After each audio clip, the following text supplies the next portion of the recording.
مناجاة من روائع المناجاة. اللهم إنا نسألك من فضلك ورحمتك. اللهم إنا نسألك من فضلك ورحمتك فإنه لا يملكهما إلا أنت. اللهم إنا نسألك الهداية والتوفيق والصلاح لنا ولنساء المسلمين. اللهم وخص منهن أهلينا. اللهم وخص منهن أهلينا.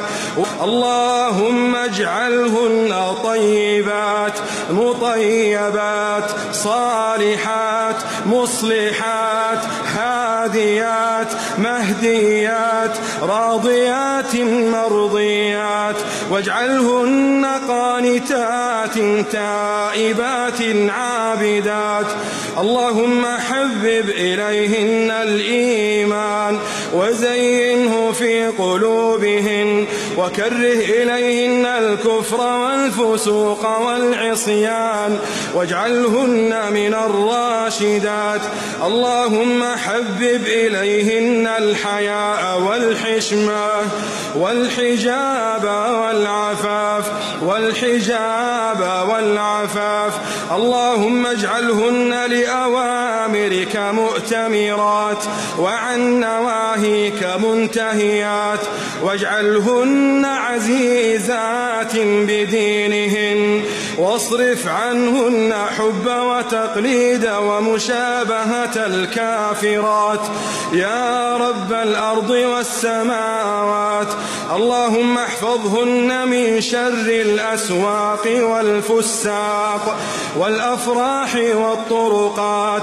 اللهم املأ قلوبهن إيمانا، واملأ وجوههن حياء، واجعلهن قدوة حسنة في لباسهن وأخلاقهن.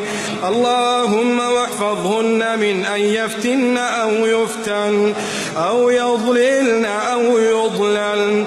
اللهم وفقهن للحجاب المبارك، واصرف عنهن الحجاب الذي لا يرضيك. اللهم احفظهن من أن يتعرضن لسخطك وعقابك.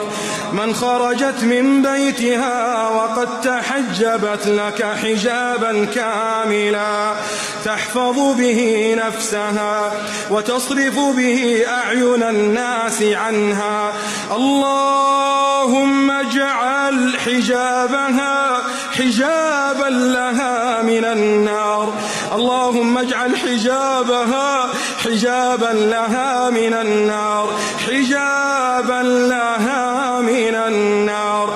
ونسألك اللهم لكل من تسترت وأحسنت سترها، اللهم استرها فوق الأرض، واسترها تحت الأرض، واسترها يوم العرض. اللهم يا حي يا قيوم اجمعهن بزوجات حبيبك الطاهرات أمهات المؤمنين في جناتك جنات النعيم.